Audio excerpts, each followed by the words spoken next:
I hear people saying all the time, nobody wants to work. Well, dude, nobody's freaking hiring. All these companies say they're hiring, but it seems like it's a facade. My entire opinion on this is this. I feel like on LinkedIn and Indeed, they're saying that companies are hiring, but in actual reality, they're just farming your data. Trying to figure out where you live, what your number is, what your email is, what your background is. And then they're selling this data to companies.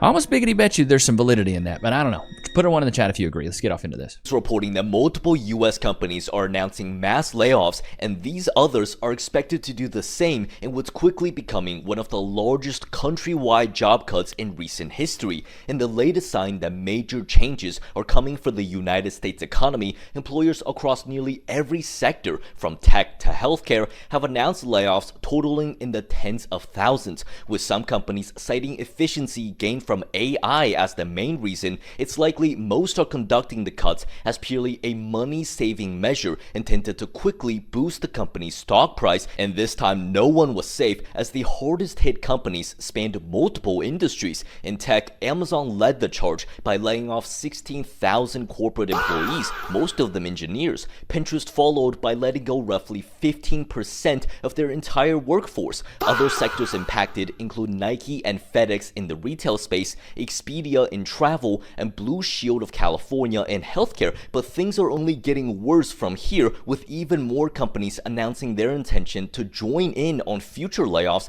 as corporate America, including Microsoft, who announced that they will conduct one of the largest layoffs in their recent history, and UPS, who plans to cut a whopping 30,000 total jobs this year. Both Bro, please don't cut any USPS or UPS guys, bro. I need my packages, brother. I need my pack. It already takes long enough, I feel like, to get them.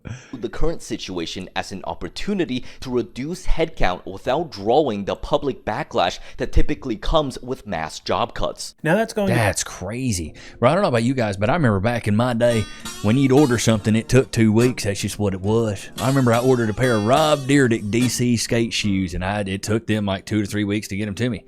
It took a hot minute. It took a while. But, you know, that was normal. Nowadays, if I don't get it in 2 days, I'm madder than a hornet's nest. I'm like, 2 days? I want that stuff quick. Come on now. Laid off today. After I moved here for only 4 weeks, I got laid off. I'm getting laid off. I am 99% sure. My company has been going through layoffs every month, pretty much. Not really, but like a lot. Last month was the last round. And it's been rumored. And yesterday I kept seeing a ton of stuff on the Bind app where people were saying it's going to be bigger than we've ever seen. There's a 15-minute calendar meeting on my calendar right now. So for the next 6 minutes, I'm sweating bullets. I will be back to let you guys know, did I get laid off? And if you've ever seen my face before, you know this is ridiculous. Like, do you think this is the final round where I'm axed? So stay tuned.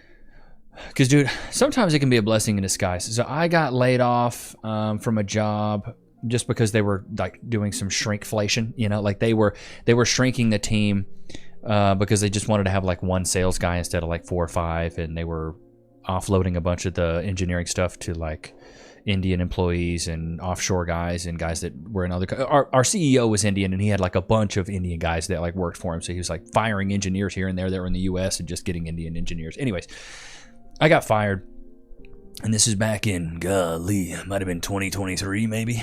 And the beautiful thing about it is it allowed me to focus more on YouTube. So I don't know if I would have been able to be as successful on YouTube if I wouldn't have gotten fired. I say this to say this. Sometimes things that are bad, that seem bad, are happening for you and not to you. I had a call with a guy, because you can call me Monday through Friday, 12 p.m. to 4 p.m. But I had a call with a guy. He called and he's like, man, I just got laid off. You know, I don't have a job right now. I was like, sometimes that could be a blessing in disguise. So many people think bad things are just happening to you, when sometimes these bad things are happening for you. They're teaching you a lesson. I don't watch a lot of anime, but if you do watch a lot of anime, you always realize that the protagonist has to go through hardship to become who he is. This is part of your story. This is part of your journey. Fall in love with the journey, not the destination. And there's a Stoic philosophy that I believe in, and this is all the time. So when things get hard, this is something you can remind yourself of, is the obstacle is the way. Even if it is hard, sometimes you got to go through that stuff for the good things to feel great.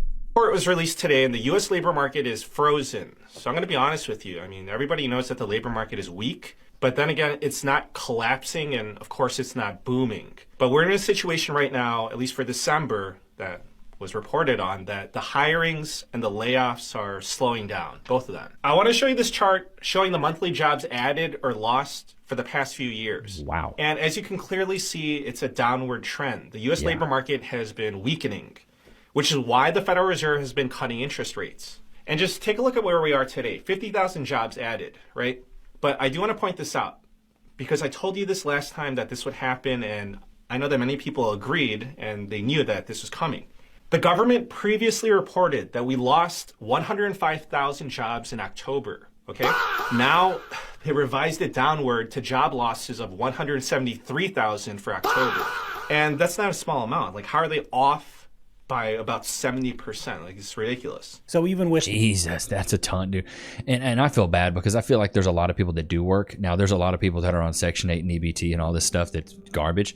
But there are a lot of people that do want to work. I feel like a lot of you guys that watch, you do want to work.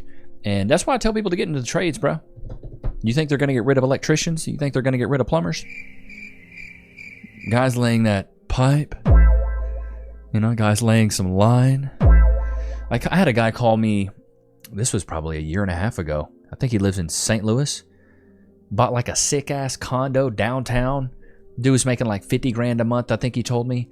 And what he does is he lays lines. He's a line layer, but he like heads a team. Bro, this dude prints money. It's insane how much money he makes just laying lines in St. Louis. It was crazy to me. New grad and you're looking for a job, you are facing the worst job market for people who recently graduated in almost 10 years. Right? Dude, the reason is because just because you graduate college doesn't mean you're smart. Stupid. You just have a piece of paper now. Good job, you completed this course. Now the unemployment rate for people who recently graduated has hit an almost 10-year high. So if you've been looking and you've been having trouble, know that it is not you. And ignore all of those people who are saying that it's somehow having to do with your effort. It's not that at all. It's the economy. And you can literally see it right here in the unemployment rate for new grads. The fact that things haven't been this bad in almost 10 years says a lot. Companies aren't hiring. And I feel bad for these grads because so many people have told them like, hey, you know, go get a job, you know, you'll get an education, then you'll get a job. But even these job fairs are trash. Companies are career fair, not hiring. clips like this up on screen right now at job fairs, POV, companies are you're at the career fair and you're not hiring. Bro, how dare you be at these career fairs giving these kids some false hope? This is why I think in chat, put a 1 in the chat if you agree. I only think you should go to college if you want to be a doctor, you want to be a lawyer, or you want to be something in medicine. You know, you want to be a anesthesiologist or law. That's really the only reason. You don't need to go to school to be a teacher. You can get a teaching cert in 6 months. Leaving career fair, no internships, 2 hand sanitizers, 4 pins, 25. Scan the QR code. I feel bad for these people that have to go to these job fairs and not get a job. And the thing is you go thinking, you know, and the thing is everybody's going to these hiring events. I feel like a lot of people do really want to work, but the problem is nobody's actually really hiring. How long they've been unemployed for, because I've been unemployed for 4.5 months and I feel like I'm on the verge of a psychotic break at this point. Thank you. 2.5 years, 6 months, 0 offers, 0 interviews, hundreds of applications. The problem is now, dude, is we've made applying for a job very easy. And the problem with that is the easier it is, the harder it is to be seen. So I tell guys, if you really want a job, especially in the tech space, the corporate space where you can work from home or do something like that, like you got to get on LinkedIn, and then you need to do a 3-pronged approach. You need to reach out to somebody at like a senior level, a mid-manager level, and then like an employee level, and message all of them and say like, hey, I'm interested in this job, blah, blah, blah. Sometimes employees get like incentives to get people hired. And so you could do that and do 1 company a day and be like detailed, send them all a message. But if you just do easy apply for 150 applications, dude, like the effort that you're putting in is what you're going to get out. They're just going to overlook you. You got to be on the need to know basis. Thing humbled me more in life than getting laid off. 100%. I even started a new job after getting laid off. And I have all of these residual fears of, oh no, if I do this, I'm going to get fired. What if I get fired? Like I have a constant fear of getting fired. It's more of like a pride and ego thing. And I hate to admit that because I never thought that I had one until I got laid off. But man, my whole identity has been shaped around my career. And so when I was laid off, it was this like, oh my gosh, what do I talk about?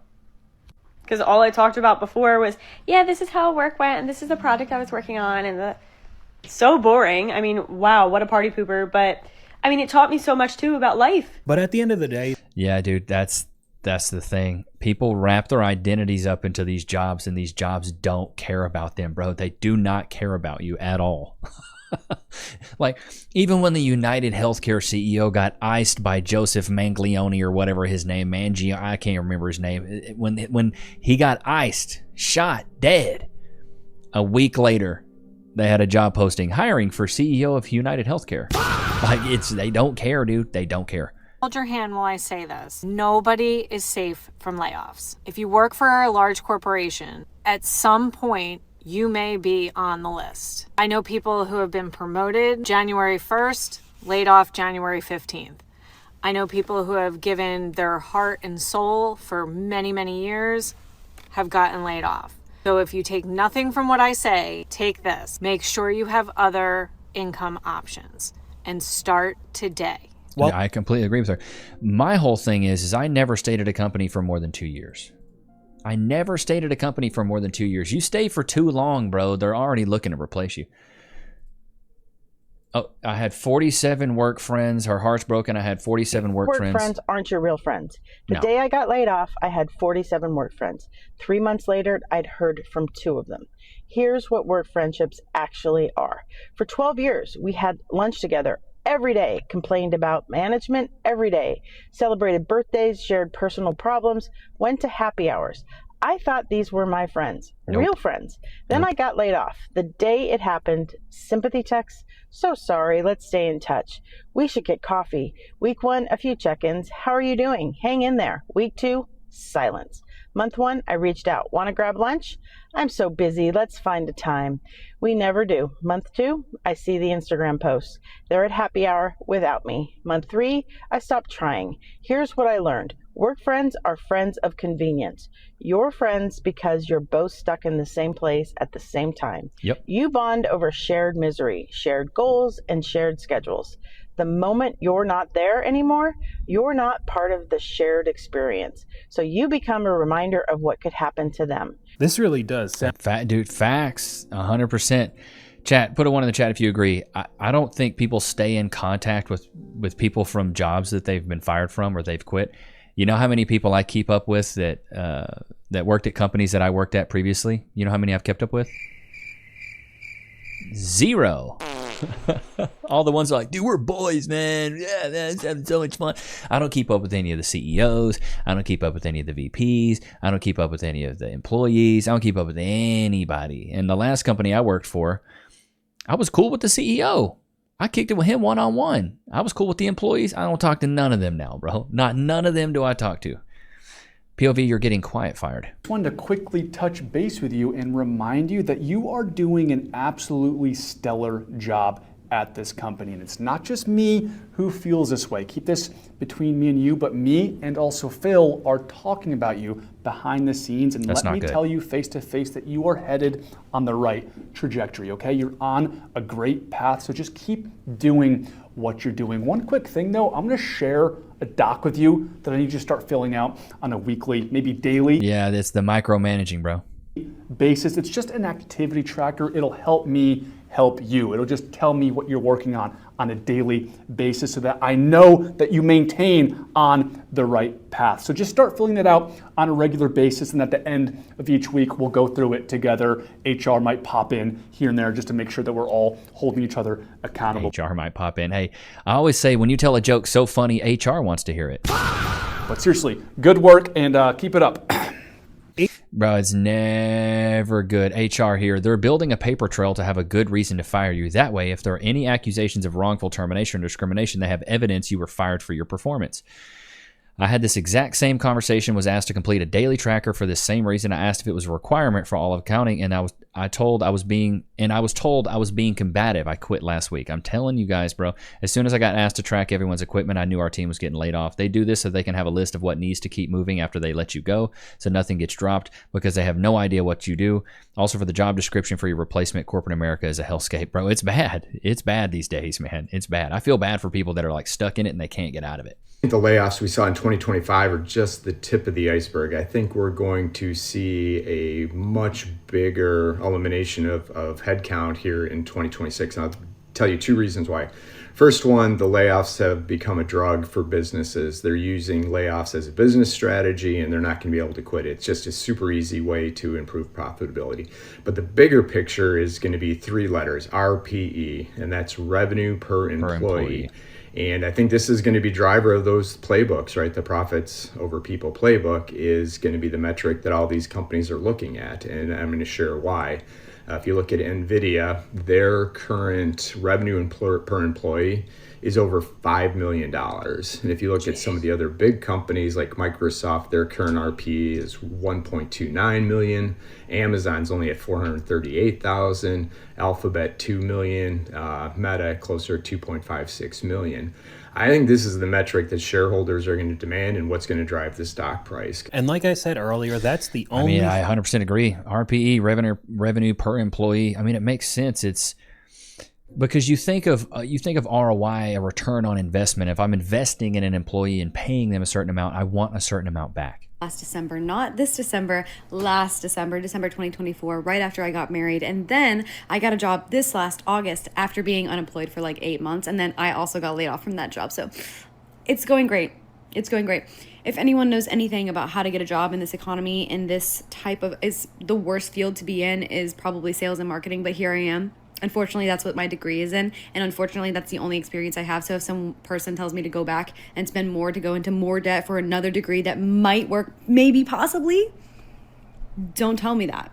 Don't tell me that, because that's not useful. I mean, I don't really... Yeah, the thing is, a degree is not going to solidify you getting a good job. People think that just because you're competent means you should get compensated. That's not the case. POV, you quit your job with no plan. Smart. Stupid. I'm unemployed, and I feel sick.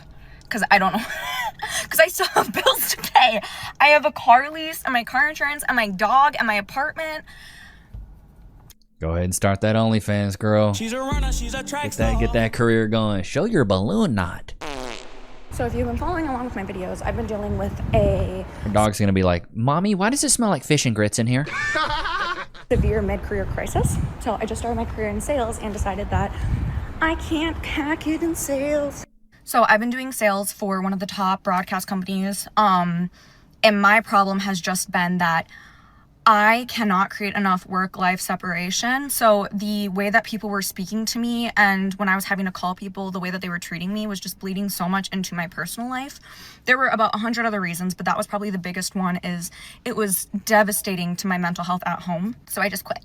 I don't know what I'm gonna do. Hey, baby girl, sometimes you gotta buck through that, you know what I mean? You can't always just...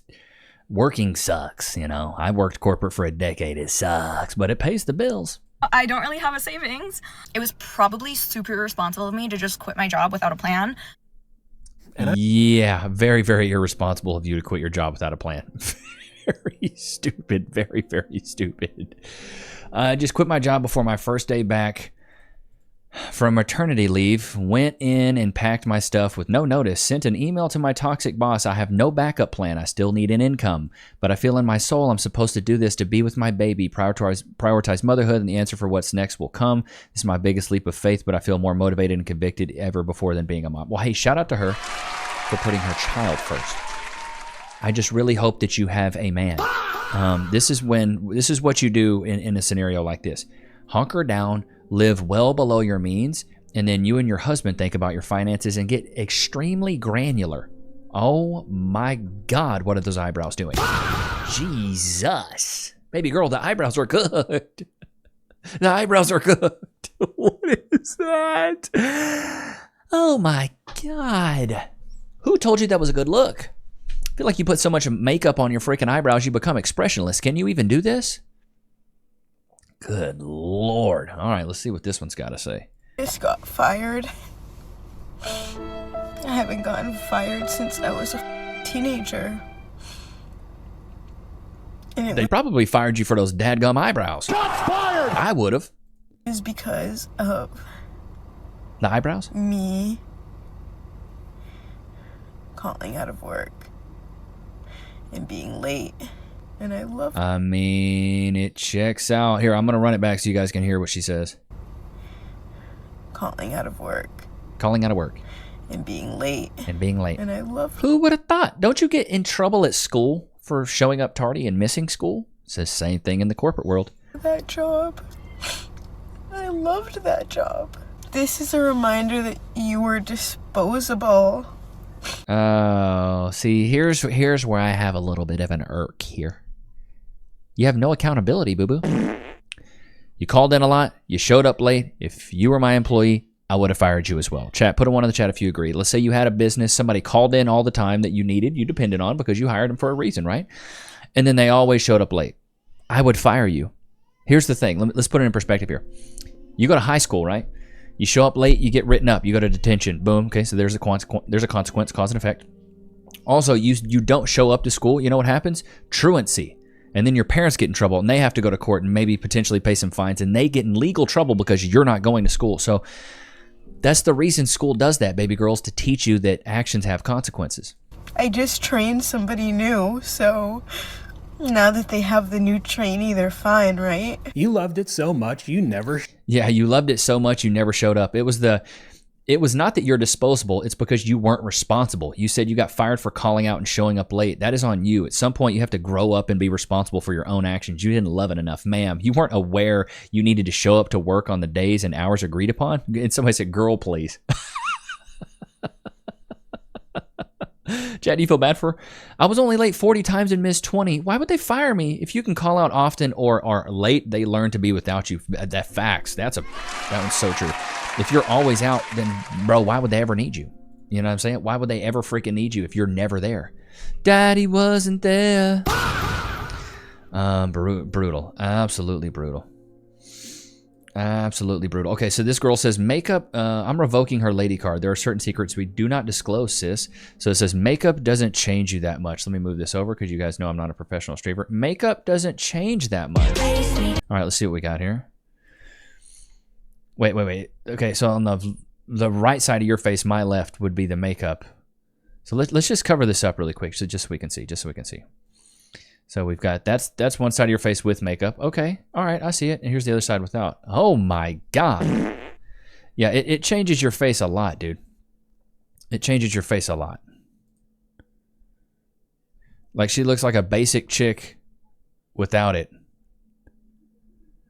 And see, this is why I say women are more insecure than men. This is why I say women are more insecure than men, because if women were more secure, then they wouldn't need makeup, they wouldn't need fake eyelashes and all the fake stuff and the Botox and the filler. So, you know, that's my whole thing. Okay, I've been seeing this girl around. India Love calls out men who are against marrying women with a past, saying they should be more understanding and grateful to have another partner. Men don't marry runners. She's a runner, she's a track star. Baby girl, you've been practicing being in the streets. You might as well pitch a tent like you're living on Skid Row in LA. Shots fired! You're on the streets. Marriage is a commitment to God first and then your partner. In this generation where everybody's I can't hear anything. Isn't this girl a millionaire? Why is she shooting on a camera that's 240p? So I don't get it. I don't get it, bro. Wait a minute. More Larry Wheels drama. Let's see here. If he goes broke, you still loving him? Yes, I am still loving him, but if he was broke when we met, we wouldn't be here. The humiliation ritual is crazy. Her saying I wouldn't love him if he was broke. The humiliation ritual is crazy, bro. It's crazy. It's crazy, man. But you know, that's what it is. That's what it is. What is B. Simone talking about? B. Simone said she went from earning $1 million a month before her social media cancellation to making $10,000 or less per month now. Oh, God. The very next month, I made $1 million in 30 days. And the month after that, I made $10,000 the very next month. Why? Because I was canceled on social media. Oh, that was the men? That was in that same time frame, right? So that's the I went from $1 million a month Okay. to a 10,000. What percent drop is that? We are in the red. What the code red? Hello, please. We need a new 95%. team. What is going? But I said all that to say dollars don't equate money. You know what I mean? You can be Followers don't equate money to money. Yes, I'm sorry. Thank you. Followers don't equate money, and you can be here one day, and the consumer is so episodic. One day they're like, "Oh, well, yesterday you loved the book, you loved everything." No, here's my thing. It's zero accountability. It's the viewers are this, the viewers are that. Now, here's my whole thing: is people gravitate to people that are authentic, and if you are inauthentic, people started to catch up on that and be like, you know what I'm saying? Like, you're not authentic anymore, so we're kind of done with you.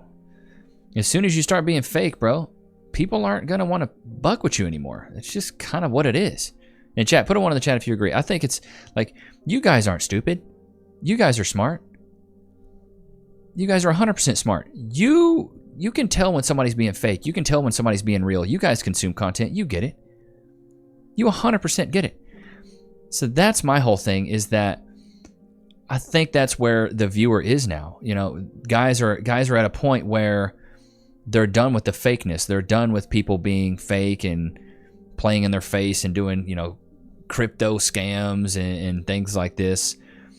And, guys being like, hey guys, we're going to pump and dump this. You know what I mean? Like, we're going to really get this going. And, that's why I vowed to you guys. I vowed to you guys that I would never do a crypto coin. I would never do a crypto coin. If you ever see me, this free cash thing that I have right here is about the closest thing I'll ever get to it. And if it costed you guys a penny to do it, I wouldn't have done it. And I grilled the guy that like interviewed me or whatever that wanted to do this. I was like, bro, this sounds so fishy, bro. I was like, free cash? It makes no sense. It makes no sense. And I was like, if you're trying to make my audience pay for anything, I was like, I'm not doing that. I'm not doing it. He's like, no, they sign up, you get $8. And I was like, well, this is a great way to fundraise for the whatever podcast. Like, instead of asking you guys for money for the 10K, I'm like, if you guys just sign up, it gives me $8, and eventually maybe I can actually have the money and I'll go fly out and do whatever. That's the only reason I'm doing it. All right, let's see here. Be honest. How many drinks would it take to forget I'm 44? 0. I thought you were 55. I'm gonna keep it a buck. How many drinks would it take to forget I'm 44? Good Lord, I got to stop it there. My eyes are about to bleed. Good Lord. Good Lord, my eyes are about to bleed. Yikes. Let's see. I've got some other stuff bookmarked here. Let's see what we got. King 8 explains that men should simply move on from a girl if she doesn't reply to a double text because she's not interested at that point. You know what? There's some validity to that. Too many guys... Okay, we'll get into this clip and then I'll talk about the sunken cost fallacy. You heard it from her, chat. You might not like If it. a girl never texts you back and not even saying sorry, even if she was lying 2 days later, she's not interested at all. Stop texting. If she don't text back, do a double text? I was like, no, she's not interested if she doesn't text back, right? Like if she won't double text. If he texts you and then you just don't respond. You could be just really busy. No. For guys that you're high interest in, you're trying to tell me you just don't text him back? Yeah, it takes 15 seconds to reply back. Here's my whole thing. I had a call with a guy, and we were talking about this. This is a great example, actually. So we were talking about the sunken cost fallacy. When a lot of guys put up a lot of effort for a relationship, they're like, I'm just going to keep trying, and I'll keep giving effort and keep giving effort. This guy was explaining this story about this girl, and 95% of what he said was completely negative. So negative. And he's like, well, what should I do? I was like, drop her like a bad habit. Move on, brother. He's like, well, I shouldn't keep trying. I'm like, no, dude, everything you just explained was so negative, but it's the sunken cost fallacy. It's what gamblers go through. They think, well, I've put in a little bit of money. If I just put in a little bit more, maybe I'll win her over. If I put in just a little bit more, maybe I'll win her over. If I put in just a little bit more, I'll win her over. And bro, it doesn't work. It's like a pregnant woman on welfare. It doesn't work. You think you're going to put in all this extra effort and eventually your effort will pay off? No. Or your money will pay out? No. It's sunken cost fallacy, bro. Just cut when you're ahead and move on. Ain't that right, Lokes? Whoop de doo. But I hope you guys enjoyed today's episode. Don't forget to like, comment, subscribe. It was good to have you guys out, man. Until next time. Peace.